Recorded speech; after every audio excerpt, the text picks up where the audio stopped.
posso falar? A questão da família, né? As crianças exiladas, né? E a questão da família. O programa Refugiados Urbanos, lá do Quixote, ele trabalha metodologicamente com 3 fases, 3 etapas. A primeira etapa é a dos ETs, esses educadores que em dupla caminham pelas ruas do centro buscando a construção de vínculos. E isso não se faz de uma hora para outra. Tem tempo, né? Tem estratégias, tem que ter uma cara boa, tem que ser bom, né? Não pode ser só cara boa, tem que ser pessoa boa, né? Tem que ter uma mochila lá com aqueles jogos, com aquelas linguagens que são próprias da criança e do jovem. Porque a construção do vínculo é a legitimação afetiva da ajuda. Se você não tem vínculo e quer ajudar à força, você está cometendo um ato de violência, né? Não é o caso.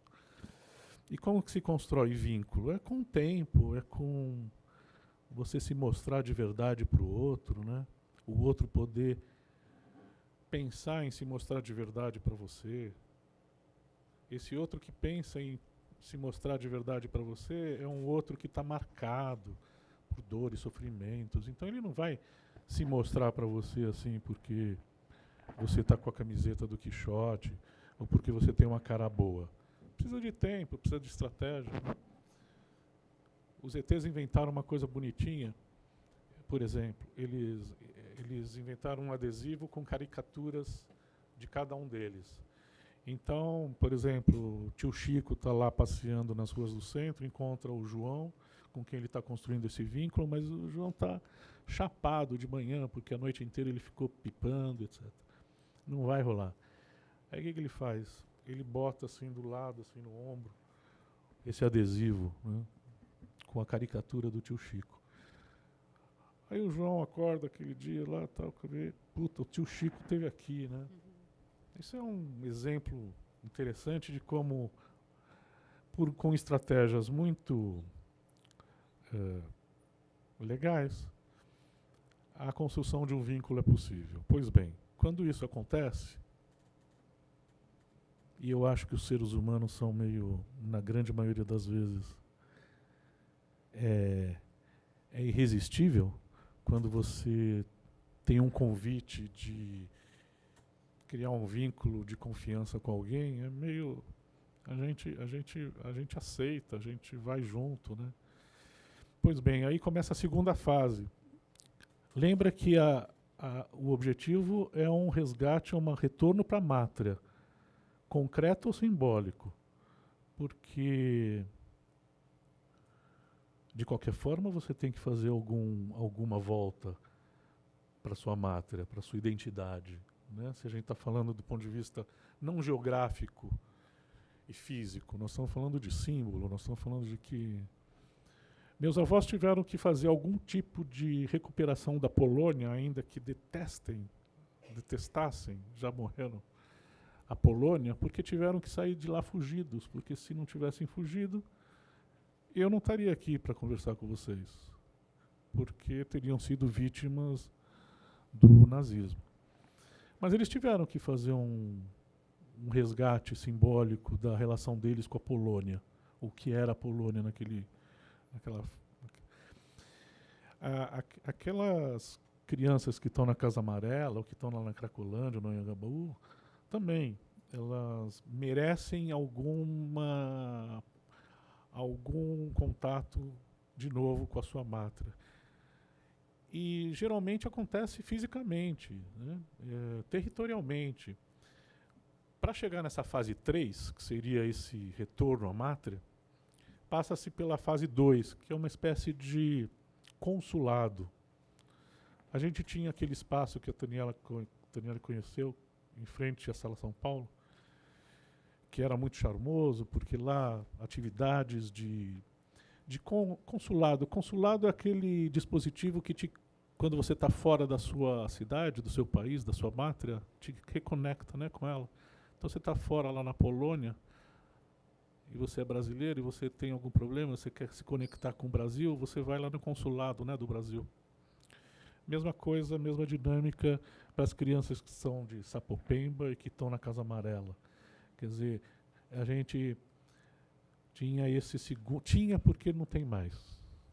E não tem mais porque não... O cobertor é curto. SIC, Secretaria de Assistência Social, há 3 anos atrás.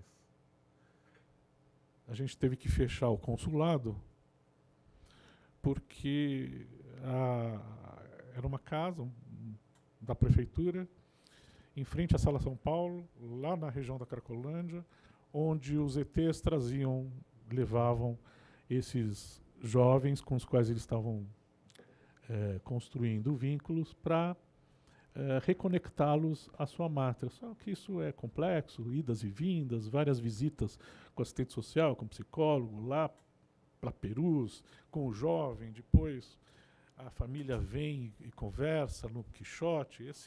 Esse trabalho pode levar 1 ano, 2 anos, idas e vindas, para chegar na fase 3, que é de fato muitas vezes voltar à própria família. Quando volta a família, a equipe do Quixote vai fazendo esse trabalho de reconectar aquela mãe que está com dor de dente à odontologia lá do serviço de Perus. Ou os irmãos que estão em conflito com a lei, então encaminhá-los para ONGs que tenham um trabalho nesse sentido na mátria deles, e assim vai essa costura de redes de conexão psicossociais no seu território, na sua mátria. A fase 2, o consulado não existe mais porque a gente não tinha mais condições de manter aquilo lá. Estamos aí, quem sabe, se a gente conseguir retomar aí um projeto de financiamento, retomar esse projeto todo. Eu vou deixar aqui com vocês esse livro, que é interessante, que fala todo esse processo, com muitos depoimentos, imagens. Quem vê isso aqui vai ver quanta arte tem aqui, quanta cultura tem aqui, quanta dor tem aqui também. Mas, enfim, funcionava assim: primeira fase, segunda fase, terceira fase. A segunda fase, um dia eu cheguei lá para dar uma supervisão. Era uma equipe de 30 pessoas fazendo esses trabalhos psicossocial, oficinas, arte, tudo. Só que era um cenário de Afeganistão, um cenário de guerra lá na Cracolândia, isso há 4 anos atrás. Os educadores tinham que ser escoltados até a porta do metrô, porque senão os adolescentes iam bater naquele educador.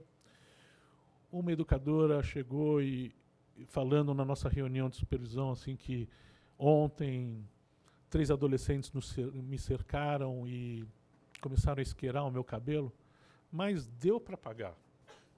Deu para pagar. Falei, hã? Deu para pagar? Falei, nossa. Espera aí. E contei para eles que, historicamente, nesses 20 e tantos anos do Quixote, naquelas situações em que o terror, a gente tem que lidar com o terror, ou seja, a falta da linguagem ou a linguagem da violência, a gente tem como proposta institucional pensada, repensada, ratificada, que a gente dá um passo atrás. A gente não enfrenta. A gente não vai peitar o traficante. Então a gente está fazendo uma oficina na comunidade, com arte, com as crianças, aí chega um traficante, joga umas balas no meio da oficina, balas de revólver, né? A gente entende o recado e a gente dá um passo atrás mesmo. Postura nossa. Querer salvar o mundo é sublime, julgar-se o salvador é ridículo. Naquela supervisão marcou tanto a gente que a partir daquela supervisão a gente foi desmontando aquele serviço. Por quê? Não era possível, dentro dessa dinâmica de risco para a integridade física dos educadores, a gente manter, porque nessa época todo o desmantelamento da rede social de atendimento a essas crianças, o que deve continuar acontecendo hoje, provavelmente, né, uma desarticulação da rede, e sobrava lá um projeto social chamado Quixote, lá naquela sede em frente à Sala São Paulo, muito legal, com 30 pessoas muito bem formadas, jovens muito educadores, se fudendo na dinâmica do cobrador.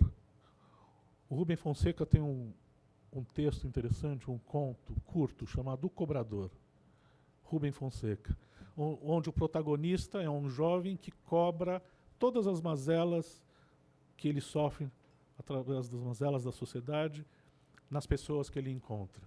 E é isso que acontecia quando aqueles adolescentes circundavam aquela educadora com a qual eles tinham já contato e vínculo e esqueravam o cabelo dela. Mas dava para ela falando, não, Auro, mas deu para... Então, essa dinâmica do cobrador é a dinâmica que muitas vezes a gente tem que lidar e é terrível. Então a gente... sobrava aquela equipe muito heróica, fazendo coisas heróicas, e eu usei já a palavra psicanalítica, vou repetir, se fudendo, né? Se fudendo. Aí a gente chegou na secretária de assistência social, seu governo Haddad, fazendo Braços Abertos, que é uma puta iniciativa muito bacana, muito legal, muito... Pela primeira vez, alguém vem com uma obliquidade muito diferente da habitual. Não é polícia, é dignidade, né? Vamos dar trabalho, vamos dar inserção social, vamos dar uniforme, vamos dar moradia, vamos dar perspectiva. Ao longo do prazo, ao longo do tempo, isso é altamente eficaz, né? Claro, aquilo que já era ruim ficou pior ainda. Aquela educadora cujos adolescentes esqueravam o cabelo e que falava que mas deu para pagar, 2 semanas depois ela foi internada. O que está acontecendo lá na porta? A gente fica com medo agora. Brincadeira, eu não estou com medo, é só uma brincadeira. Hã? Pra lá. Dá mesmo. Eu tenho certeza. Tempos bicudos. Essa moça foi internada 2 semanas depois. Um breakdown psicológico, né? Aí a gente chegou na secretária e falando muito tristes, muito sofridos, porque, afinal de contas, a gente ia ter que fechar aquele trabalho que está aqui, né? Que quem sabe a gente consiga resgatar em breve. Aí o discurso foi o discurso lá do cobertor curto, que, bom, se a gente cobre aqui, fica aqui descoberto. E eu fiquei pensando, putz, criança de rua está fora desse cobertor, a situação está grave. E desde então está assim, piorou, as pessoas estão morrendo. E estão invisíveis, né? Essas mortes não aparecem mais, muito, né? Precisa de um João vir aqui falar, né? Precisa de vários de nós que trabalhamos, que temos contato com isso acontecendo no dia a dia, para a gente saber o que está acontecendo, né? Só outra coisa, muito rapidamente, a questão da rede, isso é fundamental. Então, atos de rede, a rede tem que funcionar em sinergia, né? Então, as discussões entre serviços que atendem o João, isso é muito legal. Isso aqui é um ato de rede, né? São tantos serviços, tantas pessoas que trabalham na mesma temática. Então, a rede tem que funcionar. Isso não dá para a gente trabalhar com o que a gente trabalha isoladamente, como a gente estava fazendo nessa história que eu contei para vocês, né? Ai, gente, eu também estou me sentindo super exilada, você falou, né?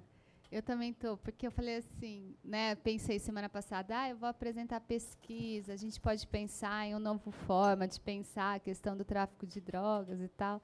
Ai, mas está tão ruim, né? Quem se importa com esses meninos? Quem quer protegê-los de fato, né? E a gente, mas é tão desesperador. E agora que vocês estão falando, eu estou pensando uma coisa, né? Quando eu comecei a pesquisar o crack não chega primeiro no centro de São Paulo, né? A história é que ele chega primeiro em São Mateus.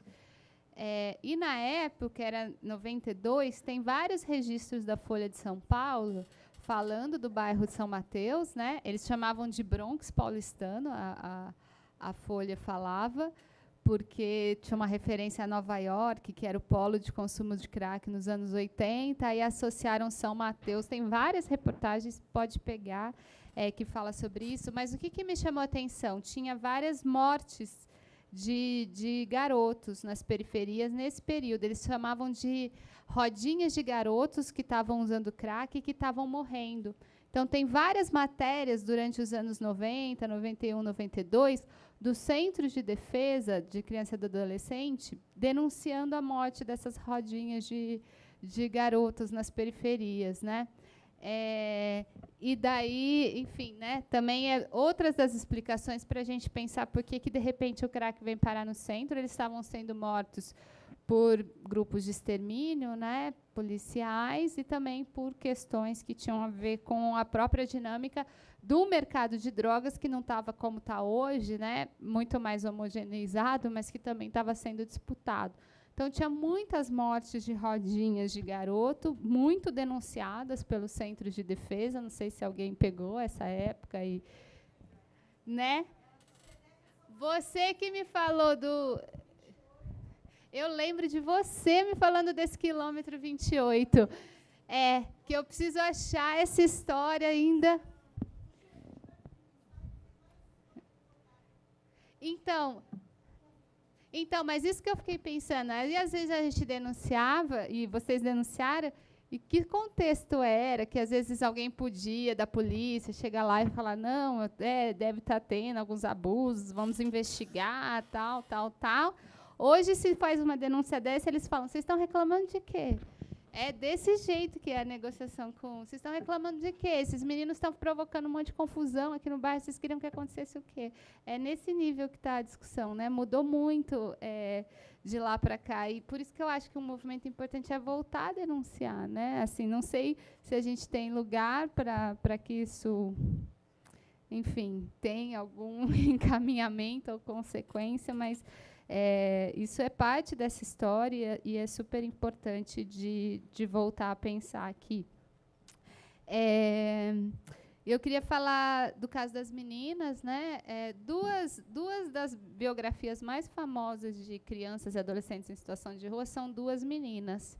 Uma é A Queda para o Alto, da Sandra Hesse, não sei se alguém já ouviu falar, mas que também é uma história... Uma história super interessante da relação dela com o próprio Suplicy, com a Lia, com as entidades de defesa. E o caso da Sandra, ele é, ao mesmo tempo, emblemático e triste, porque ela se mata justamente quando parece que ela vai deixar de ser menina de rua. Assim. O Suplicy consegue um trabalho para ela na Assembleia e ela se suicida do Anhangabaú, né? Essa é a história, e tem algumas análises sobre isso. E o outro bem famoso é o da Esmeralda Ortiz, né? Por Que Não Dancei, que ela também conta um pouco da situação dela na rua, né? E tinha toda aquela discussão das meninas que também vestiam roupas masculinas para não serem violentadas nas ruas, né? Hoje também tem uma outra reconfiguração. Mas ainda assim, ainda que elas eram em menor número, mas elas tinham uma projeção muito grande, né? Assim, elas tinham uma força que era muito impressionante. E hoje já tem um movimento de ter mais meninas, mas não só na rua, mas também nas atividades ligadas à própria venda de drogas, né? e que é um fenômeno que tem acontecido mesmo e também tem aumentado o número de mulheres presas, né, também por relações com... Então, acho que tem alguma coisa, assim, desse lugar das mulheres, né, os lugares que elas vão desempenhando, que dá para a gente tentar pensar um contínuo aí que muda todo esse perfil, né, enfim. Uma das meninas que a gente acompanhou tinha a história clássica, né? O namorado estava vendendo, aí ele não queria ficar sozinho vendendo, chama ela para começar a vender, os dois começam a vender e vão fazendo, né? Eu acho que também tem uma discussão feminista que é de não pensar que as mulheres estão no tráfico de drogas, na venda, ou mesmo em situações só porque foram levadas por homens, né? Porque parece que elas não teriam uma agência, elas têm uma agência. Na própria ação delas, que é importante da gente entender, né, um pouco o que está acontecendo, mas enfim, é um fenômeno também que está sendo muito descrito. Eu não sei como pensar se as ações, né, como que as ações difeririam em termos de gênero, né, mas eu acho que é uma questão em tanto, porque faz parte de novas reconfigurações também, né. E só para a última é a coisa com as famílias, né. Que é um trabalho interessante, mas eu já li várias coisas da assistência social, escrito por assistentes sociais, crítica à própria ideia de que os trabalhos têm que ter necessariamente uma relação com as próprias famílias, né? Porque também se imagina que a família é só lugar de harmonia, e às vezes a família é o próprio centro e o lugar da violência, né? Então também tem que pensar essa questão, né? Que é muito difícil de como abordar, né? E eu gostei do que o Áureo falou, porque a coisa é de resgatar simbolicamente, talvez, alguma relação, né? De como é que se refaz essa história e se pensa, mas também ter dúvidas quanto a essa relação com as famílias, porque, às vezes, é na família que muitas dessas crianças e adolescentes estão sendo violentados, né? Então, tem várias discussões assim para pensar mesmo tudo isso. Daniele, desculpa.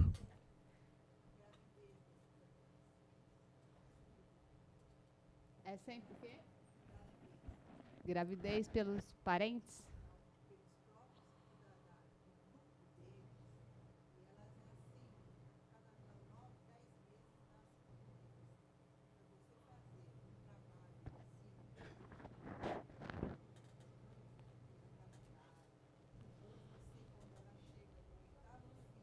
Não quer falar no microfone? Acho que Ela está falando das gravidezes repetidas das meninas e como é que trabalha a questão, né, enfim, de direitos reprodutivos, mas também, né, eu vi que não sei se vocês viram, recentemente a Defensoria Pública do Rio Grande do Sul denunciou o Ministério Público e Prefeitura porque a Bayer fez um convênio com os abrigos para dar anticoncepcionais que não estavam no SUS para as adolescentes dos abrigos, assim, teve um caso grande desse, mas é das discussões, né? E a gravidez, como é que a gente aborda essas questões? E é muito tenso. Está tendo, né? As que usavam crack, que os filhos estão sendo retirados. Ai, Mas então eu há, sei lá, uns 20 anos atrás, uma das primeiras freguesas do Quixote foi a Esmeralda, né? Então eu a conheci, ela tinha 17 anos, e ela chegou assim, que nem um menino mesmo, né? Porque era e é comum isso, né? Como defensivamente a menina se traveste de menino para ficar menos vulnerável. Ela é um bom exemplo de o que pode ser feito, o que deve ser feito, né? Então ela tem história clássica de muita violência na vida, mãe, avó, pai, padrasto, estuprava ela semanalmente. Não, mas ele era legal, ele me deixava pregar o prego na parede, ele me dava bala, tal. E para ela era meio normal aquilo. E depois ela foi para a rua, a mãe dela, uma coitada, bebia e dava porrada nela, mas era para era para descontar as dores que ela tinha naquele dia. Então, olha, eu estou te batendo para te... Uma coisa assim, um absurdo de quem lê o livro, Por que não dancei? Então, a partir dos 17 anos, ela entrou no Quixote, foi atendida pelo Travessia, por outros trabalhos da rede. Isso que é interessante, a rede. Ela deu certo, está dando certo até agora, e vai dar certo, porque ela é uma pessoa incrível, assim, ela tem a favor dela o trabalho de rede muito bom que ela conseguiu tecer. Eles tecem, né, esse trabalho a rede é tecida por eles, né? E encontrou várias pessoas e várias entidades muito legais e que foram ajudando a Esmeralda a lidar com a questão da droga, a lidar com a questão da violência, a lidar com a questão dos traumas que ela carregava na cabeça. Ela ainda hoje faz terapia semanalmente com o Rafi lá no Quixote. Hoje ela tem 38 anos. Ela continua vindo no Quixote. Aliás, ela traz o filho dela, porque ela engravidou. O filho dela tem 14 anos, o Cadu. E ele é um fofo. Assim, um fofo. Ele vai no Quixote não para tratar coisas de problemas de saúde mental. Ele vai lá no Centro Cultural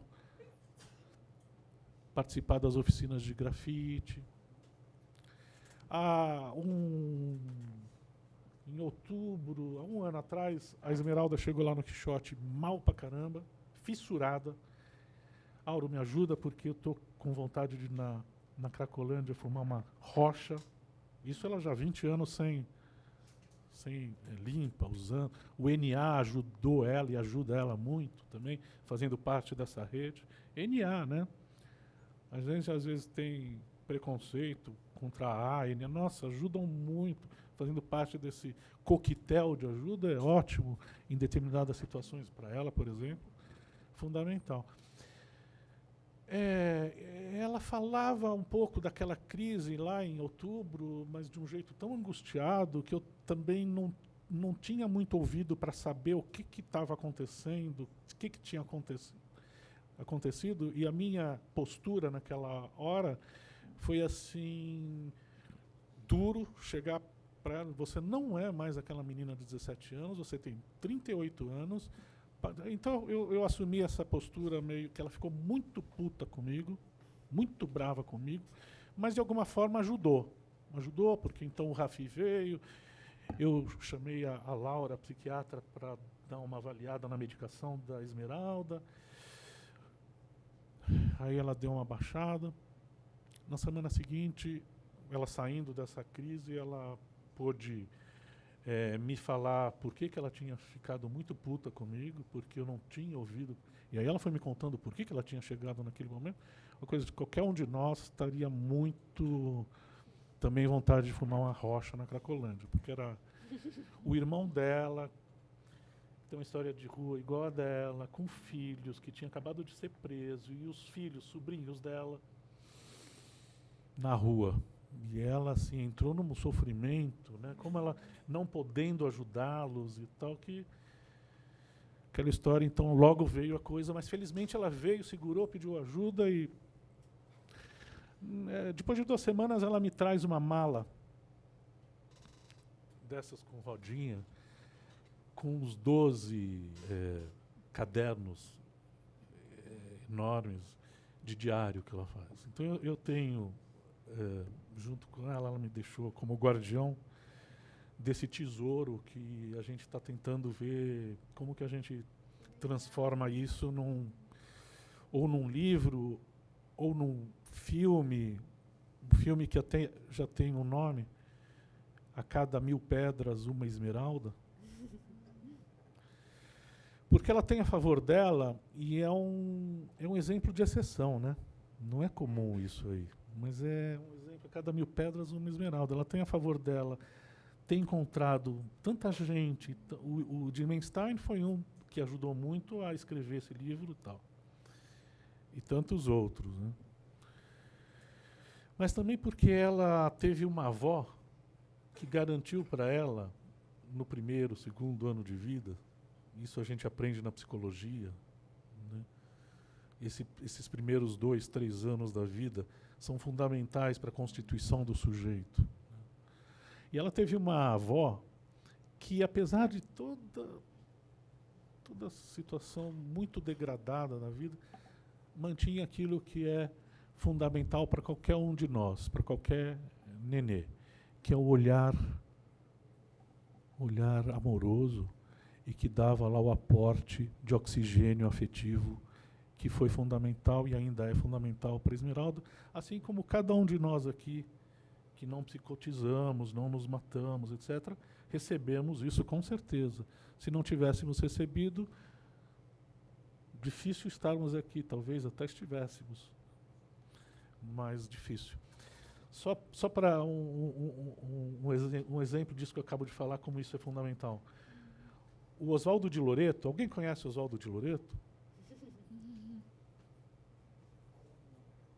Oswaldo de Loreto, um grande mestre e tal. Um dia ele estava falando que ele chegou para dar supervisão na equipe de carentes e abandonados da FEBEM, que ficava lá no Pacaembu, não é? Pavilhão de... Então ele chegou lá para dar supervisão para a equipe e eram centenas de berços de bebês abandonados. Centenas de berços, pavilhão, abandonados, bebês mortos. Só que um estava vivo. Estou falando simbolicamente. Todos estavam vivos, mas todos estavam mortos. Mas um estava vivo. E isso chamou a atenção do de Loreto, um cara muito sensível, muito curioso, muito inteligente. E ele, que aquele berço, aquele nenê é vivo e todos os outros são mortos? Porque o olhar dele era vivo, os movimentos psicomotores dele eram diferentes de todos os outros. Aí, na supervisão da equipe, ele matou a charada. Sabe o que aconteceu com aquele menino, aquele nenê? Todos nenês. Aquele nenê era diferente de todos os outros porque aquele nenê não tinha uma perna. Não ter uma perna gerava na equipe, ou parte da equipe, aquilo que é fundamental, o oxigênio fundamental para todo mundo, né? Que é um olhar amoroso de verdade. Aí isso para ele falar para a gente, explicar para os alunos dele, que uma coisa os nenês precisam, ou os seres humanos precisam. E os nenês não são exigentes. Basta uma pessoa que te olhe com um olhar de verdade, amoroso, querendo, que se importa com você. Isso é o oxigênio que a mente precisa. Não ter isso, muito provavelmente você vai ter repercussões sérias, né? E tem do ponto de vista de desenvolvimento psicológico. Então, Esmeralda, eu falei dela, tudo isso por causa de como...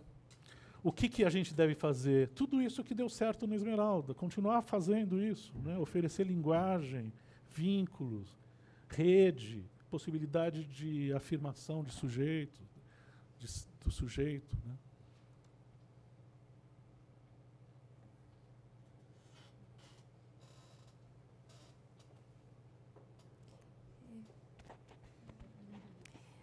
Gente, eu acho que eu estou meio assim, com a alma oxigenada, obrigada. Né? Porque a nossa preocupação é muito grande com essas crianças e adolescentes. E uma coisa que me veio ouvindo vocês e lembrando da nossa última atividade na Fundação Casa, que nós tivemos uma roda de conversa com os adolescentes na unidade do Chiquinha Gonzaga e também lá da Fundação Casa Diadema. Na Fundação Casa Diadema, que são os meninos, quando nós fizemos uma primeira rodada de pergunta e perguntamos quem é a pessoa que você mais valoriza, de quem você é fã, adivinha qual foi a pessoa que eles trouxeram quase que unanimemente no grupo, com unanimidade no grupo? Trouxeram o pai. E, na verdade, eu estou trazendo aqui para uma provocação também. Acho que é uma questão para a gente pensar, né? a mátria, eles realmente precisam voltar para a mátria, mas existe a pátria, que é uma pátria idealizada, e a pátria, que é o Estado, ela responde de uma forma violenta, desculpa o símbolo, já tô... Mas é isso, né? A resposta que o Estado tem dado, enquanto pátria, é essa pátria que mata. E aí, quando a gente ouve dos meninos que eles procuram também esse pai, essa pátria, eu acho que a gente tem um trabalho para fazer, sim. E é um resgate simbólico, né? A identidade não é um lugar ali, é um lugar aqui, né? É um lugar aqui onde habita esse pai e essa mãe. Então, é assim, eu estou meio... ainda estou em choque de ontem, então bastante... Mas eu queria agradecer muito esse tempo, né, que é um tempo rico, é um tempo para que a gente constitua a nossa república também, e que essa república ela se expanda, porque existem muitas outras repúblicas que a gente pode chamar para perto, né? E eu acho que é esse o nosso movimento. Então, a gente está agora no horário, né? E nós vamos ter uma hora de intervalo, de almoço, e a gente retorna... Aliás, a gente retorna 1h30, né? 1h30. 1h30. Tá bom, gente? Muito obrigada. Obrigada, gente.